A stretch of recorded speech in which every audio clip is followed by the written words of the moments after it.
there, and welcome to Destination IDs podcast. I'm your host, Jennifer Stein, and today we are talking all about how live entertainment can add a whole vibe to your wedding. And I am joined by none other than Moses Lin, a live guitarist who I have personally seen perform, and he is the real deal. He has performed on Bling Empire. You may have seen him on CNBC. He has performed for loads of different celebrities. So welcome to the podcast, Moses. It's so great to have you on. Thanks so much for having me. Yay. Okay, so I want to know a little bit about your background in music and specifically how you got into guitar. Yeah, so I started piano when I was 2.5, which is actually really funny. There's a really cute photo that my mom has of like little baby Moses sitting on the piano bench, like feet dangling off the bench, can't even touch the ground. And I'm like playing, whatever, Twinkle, Twinkle, Little Stars. And it's adorable. So I started on piano. That was kind of my thing. When I was 6, I think I did my first like piano competition in Chicago. And so I think I was like beating all the high schoolers, whatever. I got like a gold medal. And then musical prodigy. Yeah, a little bit. So essentially, one of the biggest things is that when I was really, really young, like 2 or 3, my mom discovered that I had perfect pitch, which is this very rare ability to distinguish musical notes. So if you play a note, I can tell you what it is. If you play a chord, I can tell you all the notes that you played, right? And so that is like the ultimate cheat code for musicians, right? So if I hear a song, I immediately know what key it is. I know all the notes, all the chords, everything. And so that's been like a really huge asset to me, kind of like a little musical superpower, if you will. And then, when I was in high school, I switched over to guitar. I kind of felt like that was more my personality. And so really started getting into like fingerstyle guitar, like instrumental covers and stuff like that. That was really fun. There was a lot of people on YouTube doing that. I thought it was really cool. And then, ever since then, that's just kind of been my style of music. That's amazing. Well, I mean, and starting at 2.5, like I think that's about the cutest thing ever to see like a little girl just jamming out some like Beethoven or something. Yeah. There's that girl, what is her name? She's a drummer, and she's done like drum offs with David Grohl from Foo Fighters. I can't remember her name, but I literally could watch her just go after it like on repeat. Oh yeah. So much There's fun. So many talented, like super young musicians. And I'm like, man, if I was born in like this era of social media, like, I'd be one of those like famous kids with like 1 million followers. But now I'm like old and not cute anymore, Oh yeah, you're not old, trust me. My feet the ground, I got like 20 years on you, dude. You're good. Okay, so moving on. So you've performed at over 1,000 events, is that correct? Yeah. Wow, Yeah. okay. And so I used to do a lot of volume before I started. I think like when you like start a business, you just get really excited that people want you, right? So you say yes to everything. You're like, oh, of course I'll do that. And for a long time, I didn't really think about like raising my price. I just like loved that people loved my style of music. So I think like really early on, it was hard because like no one really does this style of music at weddings. And so a lot of people when I started were like, I think they were trying to be nice, but they were like pretty much telling me, they're like, no one really does this. Like no one wants this. They're like, people want harpists. Like, have you thought about singing? Have you thought about like joining a band? They're like, nobody wants this. And so I think that was like really hard. And so when people started like really wanting me, I just was so like excited and grateful and said yes to everything. And my highest year, I did over 200 performances in 1 year. Whoa. And it was just like, wow. Oh God, it was, I did 2 weddings in the same day one time. It was like I did an 11 to 2 lunch, like wedding brunch in Laguna Beach, California. And then after that, I drove to Palm Springs for a 6 p.m. ceremony. And it was a wild year, but wow, that's impressive. Did you feel like discouraged when people were like, yeah, why don't you try the harp? Or why don't you try, like, did that discourage you? Or were you kind of like, flip them the bird and be like, watch me sort of. Wait, like, which was it for you? I'm definitely the flip the bird and like, am I allowed to cuss on this? I mean, technically I'm supposed to market for family. But Okay. I would definitely flip the bird and be like, screw you, like watch me, watch me succeed. And so I think I've never had a problem like believing in myself. I think it's been like discouraging when other people don't, but it's definitely been like chip on the shoulder, like watch me, I'm gonna prove you all wrong. And I think like every step of the way, the more like social validation I got from, the bookings and like the responses just kind of like further prove that I made the right choice, I took the right risk, and Yeah. everything has been worth it. And yeah. So, kind of piggybacking on that, you have gotten some accolades. Like you've received, I mean, the not what was like top wedding musician in the country. You've been two-time winner of Best Live Music by California Wedding Day. So those are some pretty big, awards to be winning. So what do you think has changed in your craft since you first started and people are like, try the harp, dude? And like and the fact that you're now winning awards, like what shifted for you? Sometimes like I still don't believe those things happen because I don't know. I think we all have a little bit of imposter syndrome where I'm like, Yes. I Yeah. can name 10 guitarists better than me right now, just so easily. I think the only thing I have over them is that I own a tuxedo, you know? Um, A very so nice like, tuxedo, very thank tailored. you, thank you. So I think there's a lot of like very grateful for the recognition, but just like sometimes it's hard to believe that this is actually my life and these things are happening. Um, but I would say like there have been some like really big like moments that have moved the needle for me that have really changed kind of the trajectory of my career.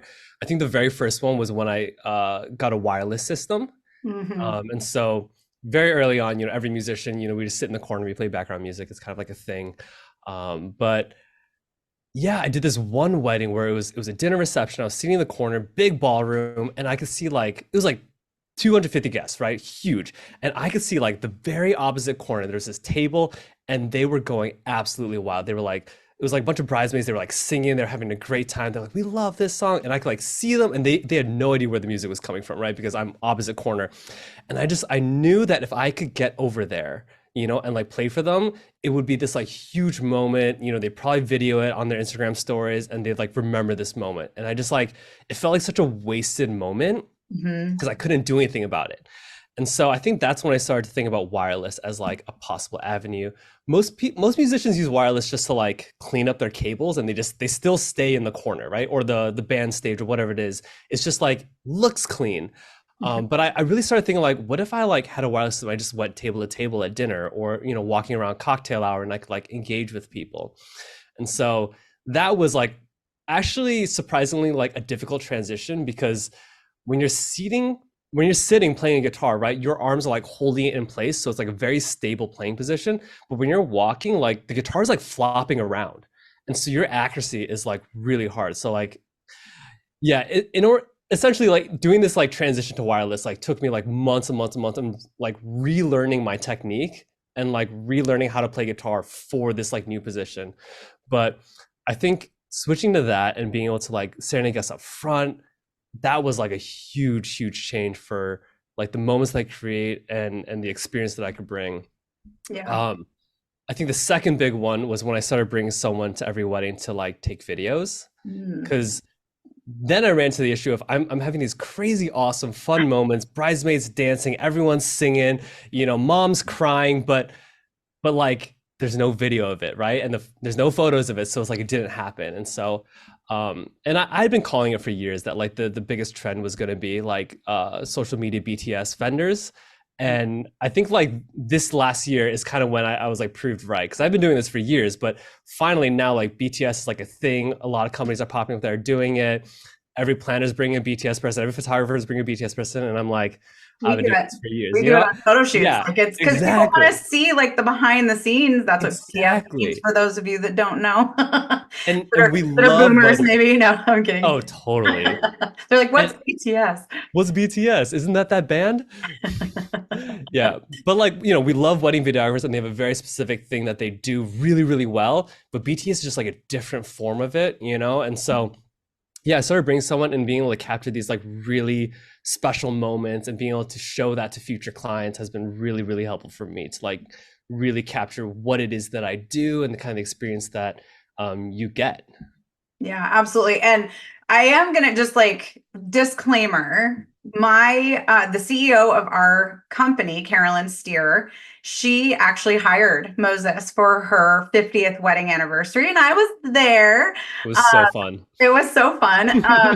And it was interesting because I had seen all of these BTS, videos that you have on on your social and whatnot. And I met you at a conference. And so that's how I even knew about you, was like just sitting next to you at a conference. I'm like, this guy's super cool. And then you started kind of telling me what you did. And I was like, wow, that sounds really interesting. And so then I started following you, and then I started getting it. And then I really started understanding like what it was that you did.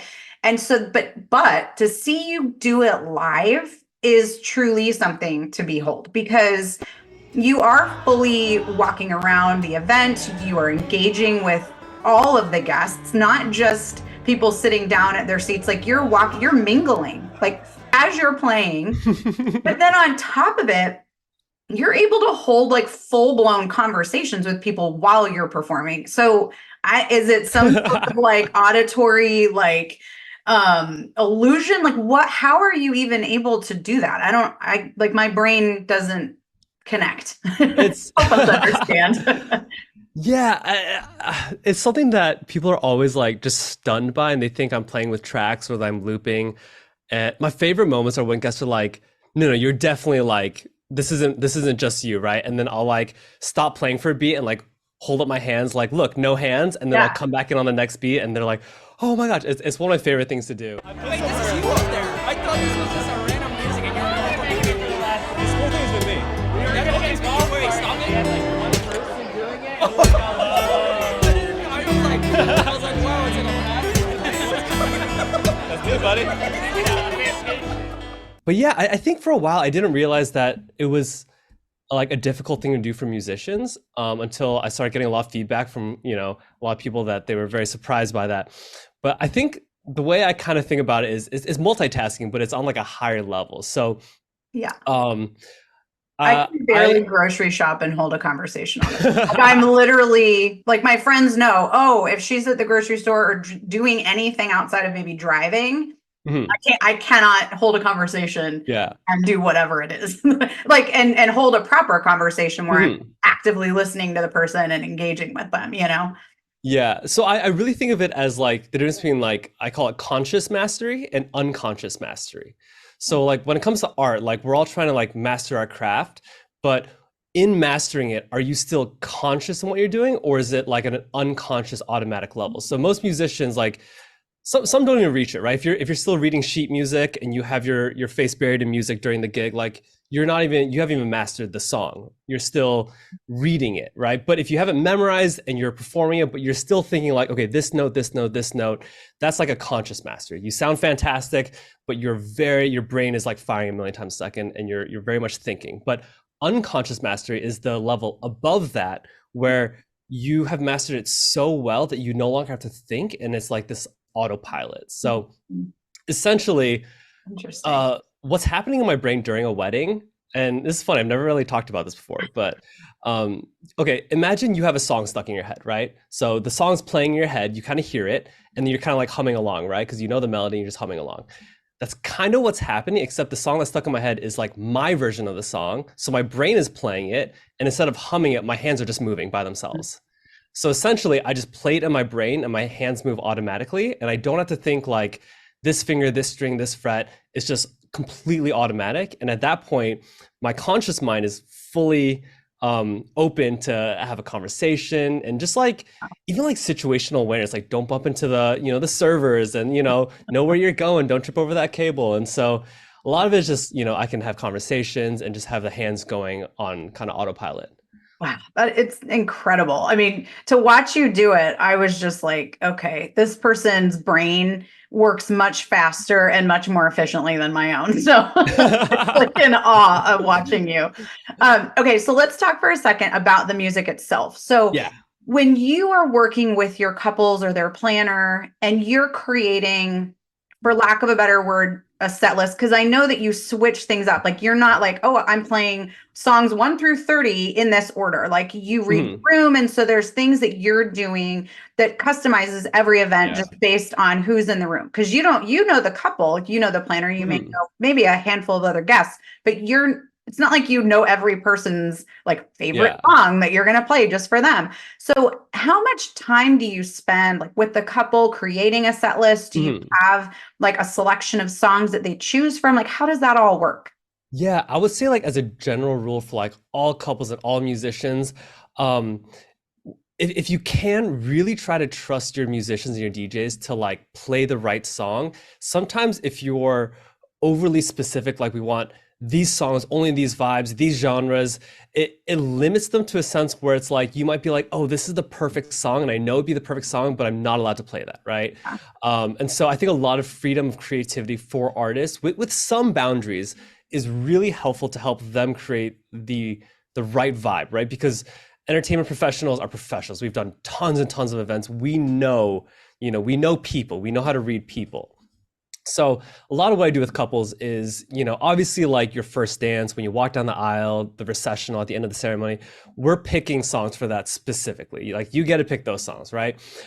For pre-ceremony, before the ceremony, as guests are getting seated, for cocktail hour, music during dinner, really, I just ask that you trust me. And so a lot of what I'm doing is reading, and obviously we can do like whitelist, blacklist, like absolutely play this song for me, right? Like sometime during dinner, right? I love Yeah. doing that. Or like if you play this song for my mom, she will cry, right? Oh, Or like my maid of honor is a Swiftie. If you play Taylor Swift for her, she will go absolutely berserk, right? I love that. We always have those conversations, but for the most part, it's just like I like to read the room, and so I think it's a lot of like trial and error. And over time, you kind of get this like sense for, okay, when I'm feeling this vibe and I play this song, it always hits.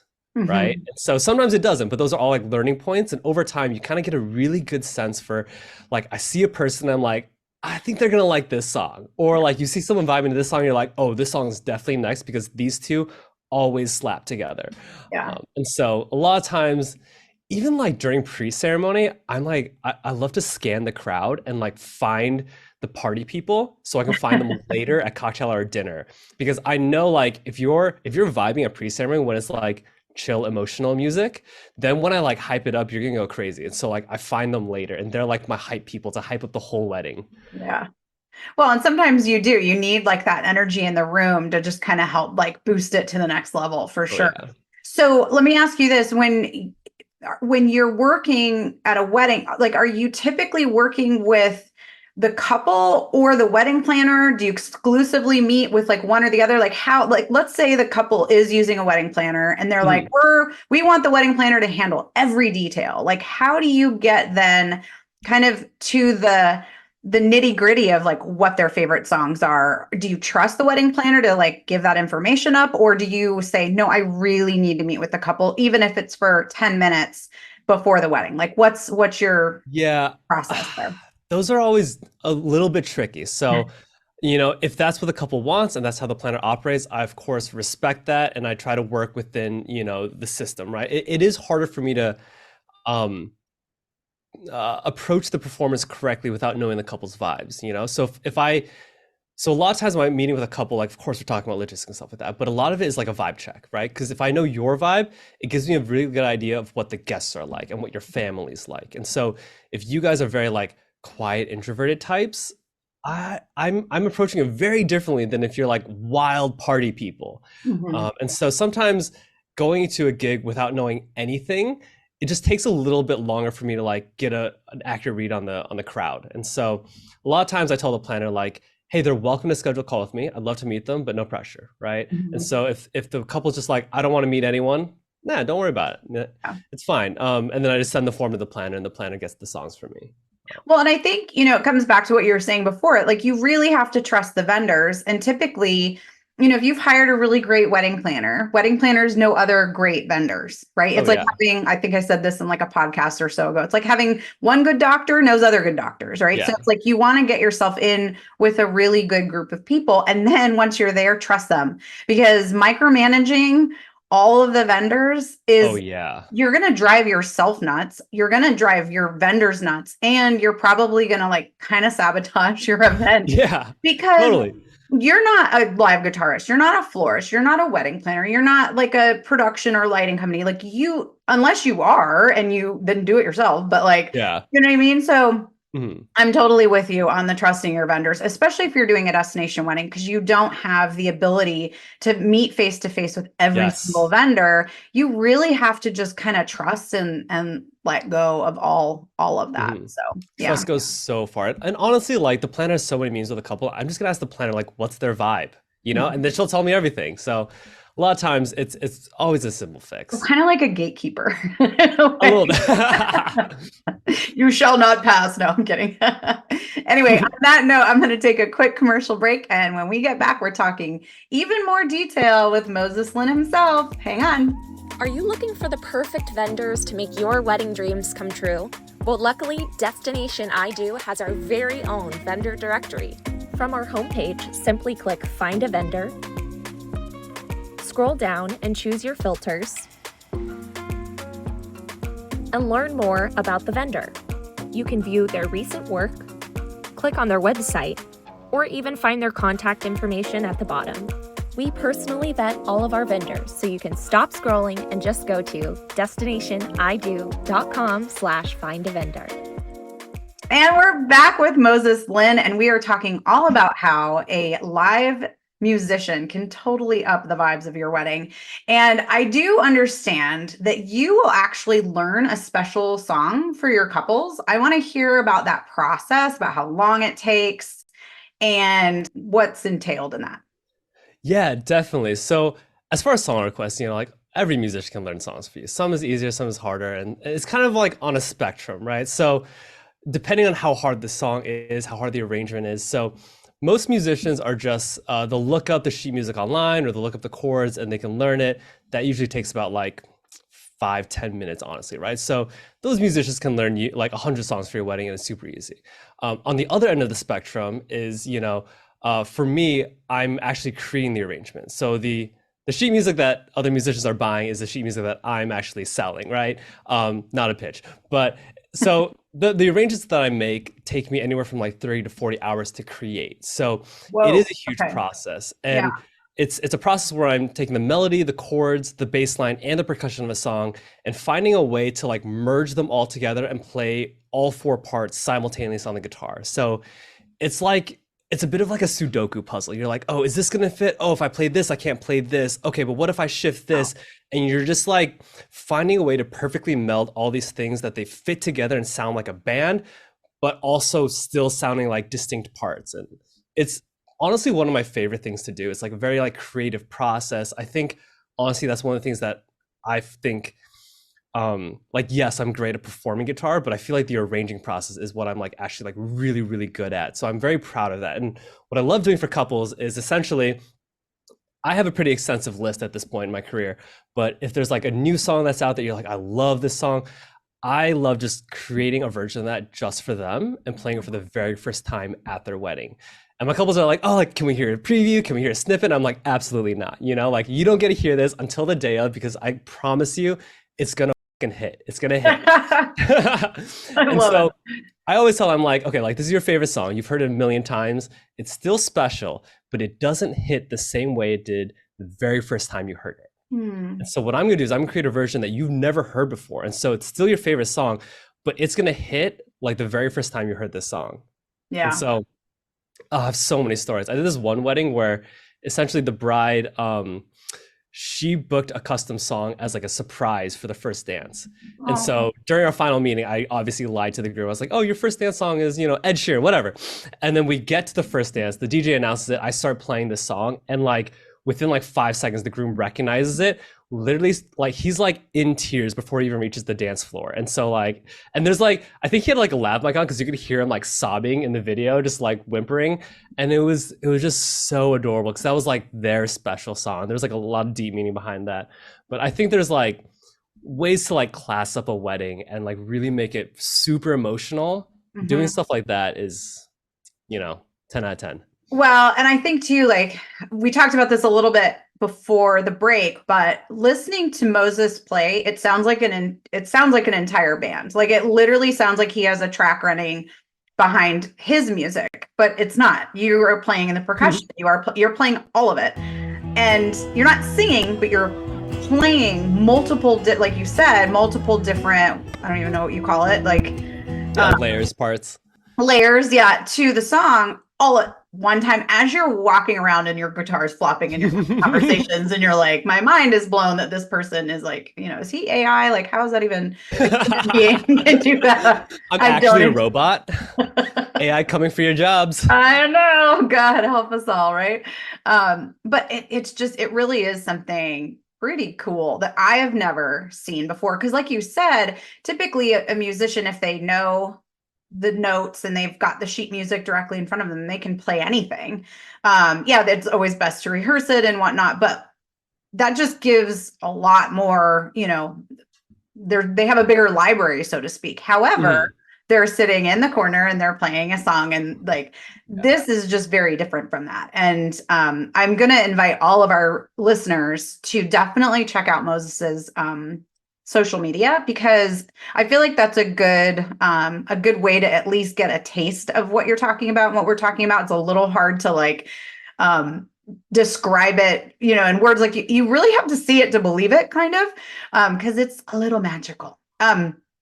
I do want to talk about a moment about how you fit with certain couples. Your style, it's definitely suited for, or is it specifically suited for certain events in a wedding weekend? Or is it like could you be included on the sunset sail, or a farewell brunch or something along those lines? Because definitely with a destination wedding, there's many other events outside of just the wedding day. So for you, like, where do you feel like your style fits the best?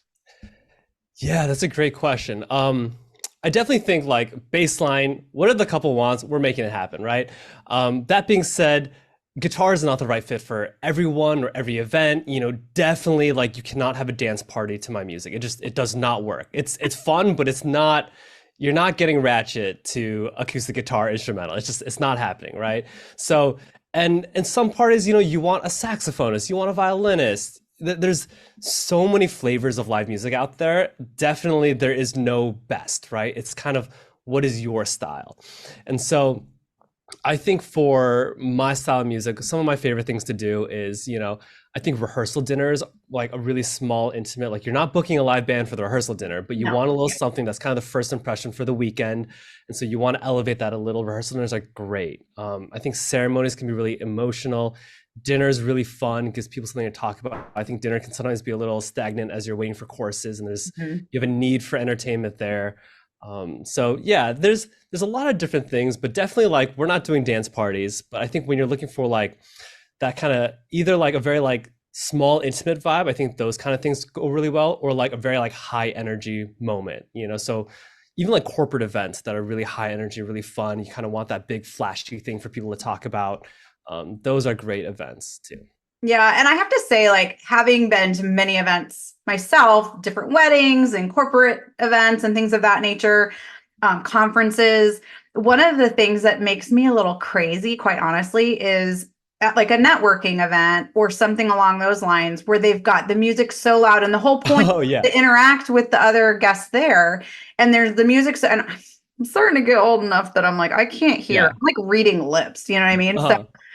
So when you're in a situation like that where you do want to engage and not feel like you have to watch this person perform or else it's really rude, like you're perfect, because it's like you can watch you perform, but you can also like have a little bit of a conversation. It's not too loud. It's like, it's just so I would agree with you. It's not your after party like we're not doing that. No. But it's also not like just a harp in the corner either. Like you're definitely not. I mean, you can be calm and chill, but like not sedating people either with your music. Actually, fun fact, and this is like a very like sciencey thing about volume. So when you think about volume, you're like, oh, loud, soft, but there's actually like different types. So for example, when you're listening to music that has like a vocalist like singing, essentially the frequency of the human voice is roughly around 1 kilohertz, right? And so when you have a band or a singer, they are occupying this frequency band at a very high volume. And so when you are trying to talk to your friends, you have to compete in that 1 kilohertz frequency band for, for volume. And that's really, really hard. And so this is kind of the magic of instrumental. So any instrumental musician, because there's no singer, no one is occupying 1 kilohertz. I mean, like there's a little there, but you don't have like a dominant sound in the 1 kilohertz range. And so what you end up getting is you get louder music that sounds full, but when someone talks to you, it still cuts through the mix. And so you can hear really, really well. Science is so cool. It's really, really cool. And so I this had no idea. That makes like whenever a client is like, oh, we're really worried about being too loud and we can't talk, I always tell them this and they're like, whoa, that's fucking crazy. And so essentially, if you had a band or a singer, you have to turn it way, way down. And all of a sudden, it's like almost like there's no music. Yeah. But if you have instrumental, you can turn it up, have good, loud, full music, but you're not leaning in, you're not shouting, you're just talking normally and it just cuts. Interesting. That is so fascinating. Okay, I'm going to switch gears on you. I want to talk about. Yeah, what's up? I've been like dying to ask you this, and in our many conversations through the years, I don't know that I've actually ever talked to you about this. Mhm. You were on Bling Empire Yeah. on Netflix. I want to hear about that experience. What was that like? That was the craziest thing that happened, and I thought it was a joke for a while. So one of the characters, Christine and Gabe Chu, they booked me for this like yacht party one time, and they booked me again for their like Valentine's Day.